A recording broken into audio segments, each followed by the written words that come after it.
Bonjour à toutes et tous, aujourd'hui on se lance pour une vidéo top dans un univers bien barbare et sanglant. Si vous avez kiffé, n'hésitez pas à vous abonner en fin de vidéo, dans le coin en haut à gauche de l'écran. On se retrouve tout de suite, je vous laisse pour l'intro.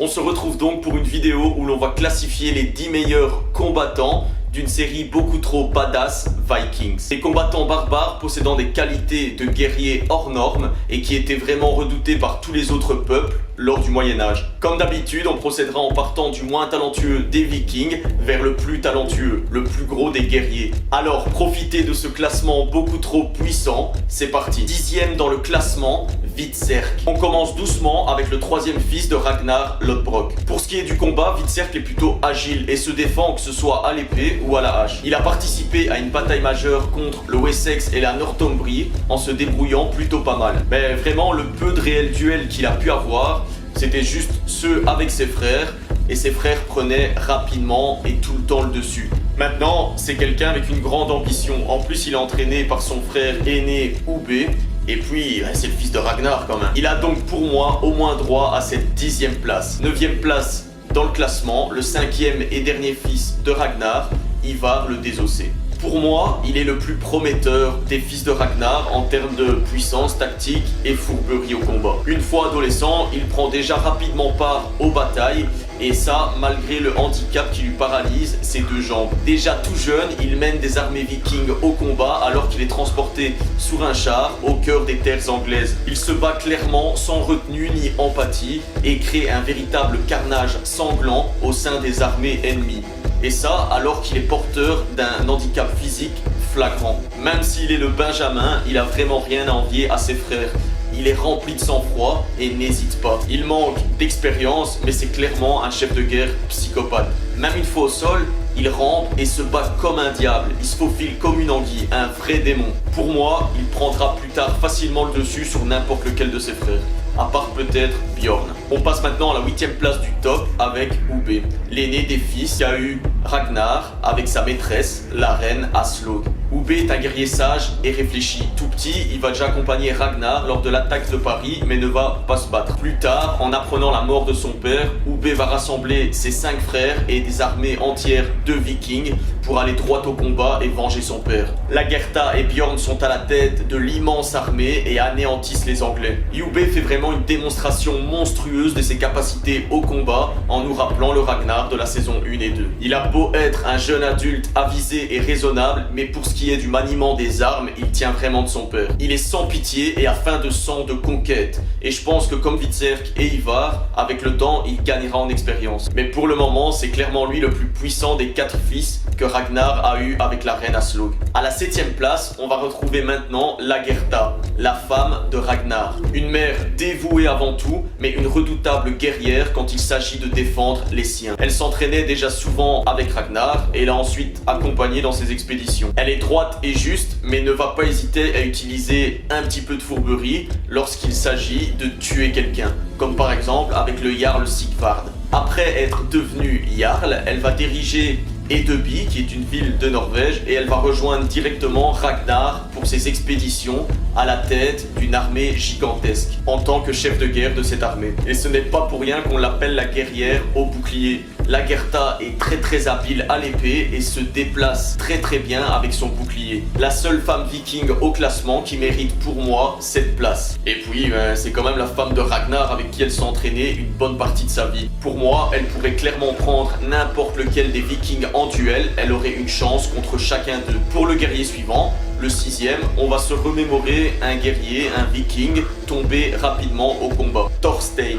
ami de Floki et de Ragnar depuis de longue date. En étant bras droit de Ragnar, il le conseillait, le protégeait et le suivait dans toutes les batailles qu'il entreprenait. Ses compétences de combat sont bel et bien présentes, que ce soit en termes de tactique ou encore de puissance de frappe lors des batailles. Il égale pour moi facilement un Floki, aussi fou qu'il puisse être. Et justement, pour la 5e place, je vous propose tout simplement le charpentier fou, Floki. Il est l'ami fidèle de Ragnar depuis apparemment tout petit.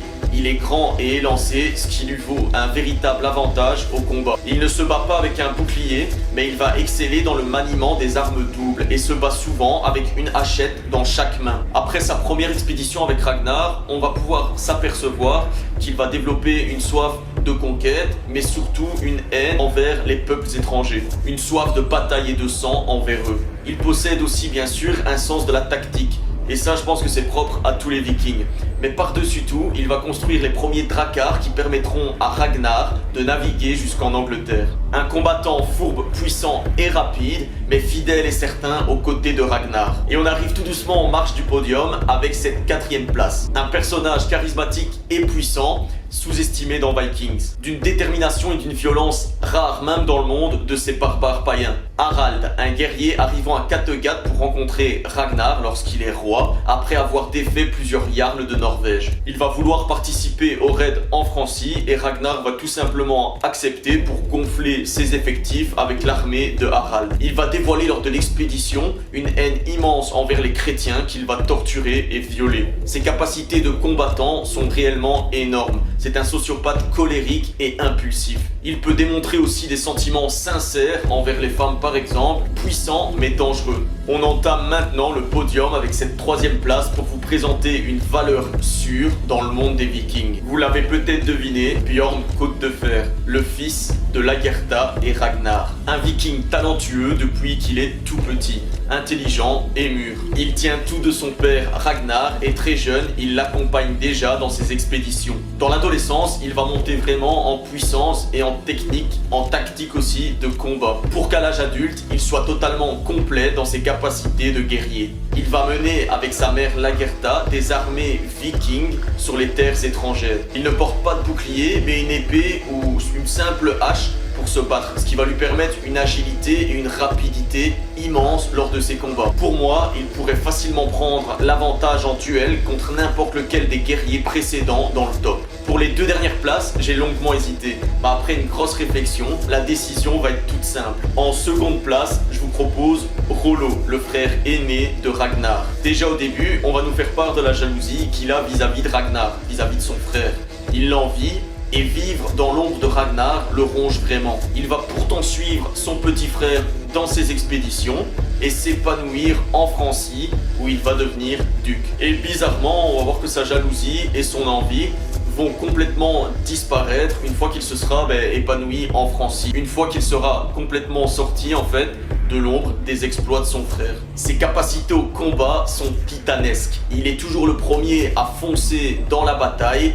Il est brut et violent. C'est une montagne de muscles qui va d'abord être montré comme un sauvage impulsif, mais aussi un fin observateur qui va rapidement sentir si une bataille tourne en leur faveur ou en leur défaveur. Lors de l'attaque des Vikings sur la Francie, sur Paris, Rollo est déjà duc et va conseiller en fait l'armée française en ce qui concerne la tactique de combat, ce qui va réellement freiner les Vikings. Ce sera simplement la première fois que les Vikings seront mis à mal contre un peuple étranger. En plus de ça, c'est un guerrier ambidextre et peut lancer des armes de ses 2 mains. Un seul Viking, pour moi, peut l'égaler, voire le dépasser. Pour la médaille d'or au podium, je vous propose Ragnar Lodbrok, le héros principal de Vikings. Dès la première saison, on va nous le montrer comme le guerrier fermier ultime. Il va d'ailleurs aller directement dans le centre de Kattegat pour tenir tête au Jarl, lui proposer des idées que le Jarl n'accepte pas du tout, pour ensuite le défier plus tard et lui arracher son titre.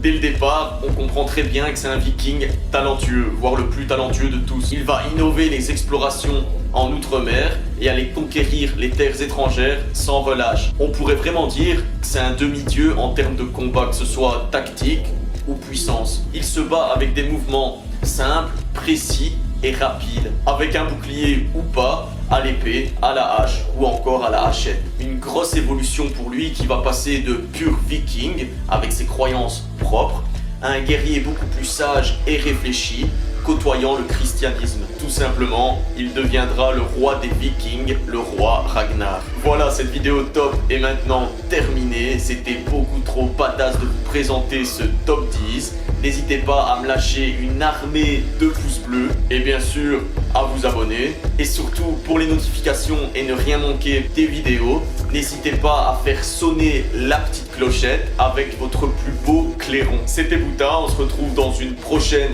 vidéo et sayonara.